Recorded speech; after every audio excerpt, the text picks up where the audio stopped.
Hey y'all, it's me, and it's one of those days where everything's happening at once. We got markets rallying, we got job cuts on the rise, tariffs making their moves. The Fed is about to make one of their most consequential decisions of this entire year. So there's for sure a lot of pieces moving right now. So let's unpack it, starting with the labor market, the Fed, and what it all means for those like you and I.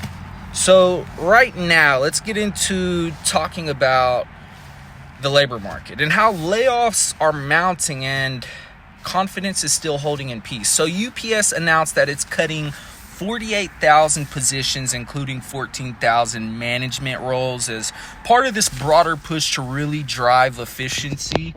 Now, Amazon, Meta, Target, Rivian, those are some of the other companies that have already announced these larger scale reductions. And through September, the US companies have announced nearly 950,000 job cuts this year alone, which is the highest year-to-date total since looking back to 2020. And that's up 55% from last year. And that's this big signal that we're seeing because the lagging effect of higher interest rates being mainly the reason, the corporate sector tightening costs and automating faster and using AI to really fill those gaps instead of hiring. But here's what's pretty surprising. Even as layoffs rise, consumer confidence has been really holding on. It actually has improved.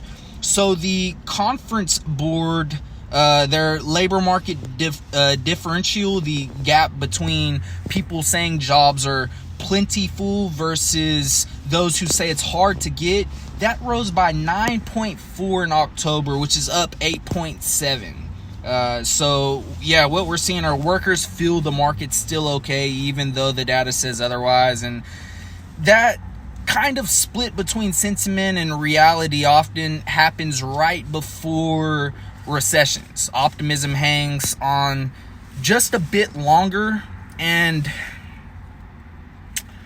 then hiring does. So let's talk about consumer spending strong and how they're getting frugal at the same time. So Visa's latest earnings showed this 12% revenue jump, and this was fueled by strong payments volume and travel spending. So pretty much what that's telling us is consumers are still spending and they're spending strong, but how they're spending, that's changing. That's where we're seeing the main changes. So reports show Americans are getting creative with frugality. They're shopping at cheaper grocers. They're buying in bulk on Facebook Marketplace, and they're even splitting cow shares on meat to save costs. And companies like Procter & Gamble are beginning to notice. Their sales volume fell 2% in home and fabric care as consumers make every drop count. So yeah, consumers are still holding on. The economy is holding together, but they're stretching their dollars thin too, which isn't necessarily a good sign. And while Main Street's tightening, Wall Street's flying. So today we seen the NASDAQ, it rose 0.8%, which was another record. The S&P gained 0.23%. The Dow added 0.34%. And tech has absolutely dominated the day. Microsoft broke through a $4 trillion market cap for the first time ever. Apple flirted with that same milestone intraday, and Nvidia surged 5%, closing near 4.9 trillion after announcing a $1 billion AI partnership with Nokia. They're gonna buy up Nokia, and that sent the stock surging 20%.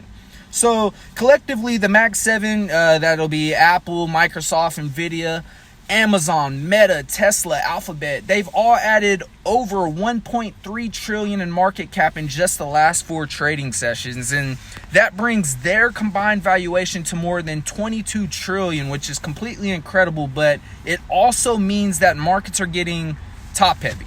The rally is concentrated in fewer and fewer names, just a handful, which is a sign of narrowing breadth, which can be both powerful, but at the same time, that could be viewed as risky.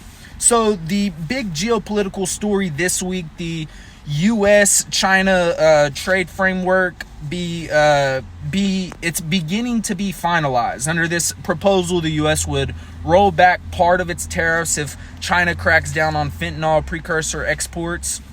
And right now, fentanyl-linked tariffs are at 20% and could be cut to 10% if Beijing agrees to tighter chemical controls. And that's more symbolic because it would bring China's average tariff down from roughly 55% to 45%. Closer to U.S. trading partners like, say, India and Brazil, some of these others, and could boost demand for, say, these Chinese goods in the U.S. yet again. And at the same time, the Trump administration is tightening Southeast Asia trade rules to really prevent Chinese goods from being rerouted through regional economies to dodge tariffs. Japan also stepped up, announcing a $550 billion investment pledge to I think $10 billion from Toyota for U.S. auto plants. So yes, trade diplomacy is alive and well, but it's layered with strategy. I got to get to this Halloween event here in a minute. So fentanyl enforcement in exchange for economic leverage is pretty much where we're at. And that brings us to tomorrow. Tomorrow is the day. It's the day of the Fed, and that's the main event. That is it for the week. That is it. That is all, everybody. So tomorrow, widely, the Fed is expected to cut rates by 25 basis points, but there's this deeper debate brewing behind the scenes. The Fed is their $6.6 trillion balance sheet.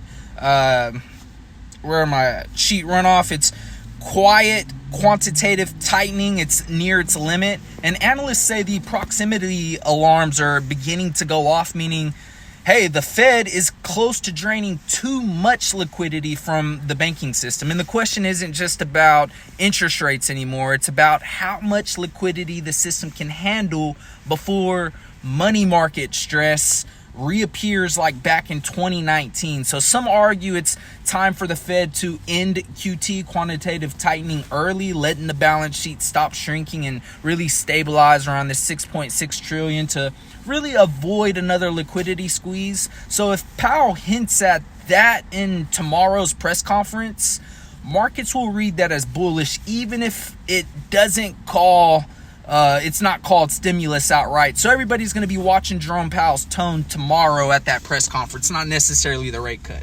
So what we got are corporations cutting thousands of jobs, consumers still spending, but they're stretching their budgets now. Tech stocks are at record highs, a potential U.S.-China breakthrough, and the Fed that has this meeting that could quietly end the mark of the tightening cycle and completely change the paradigm. So that's what we got for this week. It could definitely define how the year ends.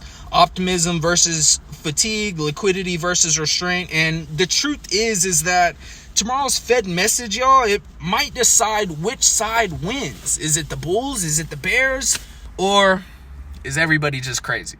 I'm about to get to this Halloween event, everybody. Y'all have a good one.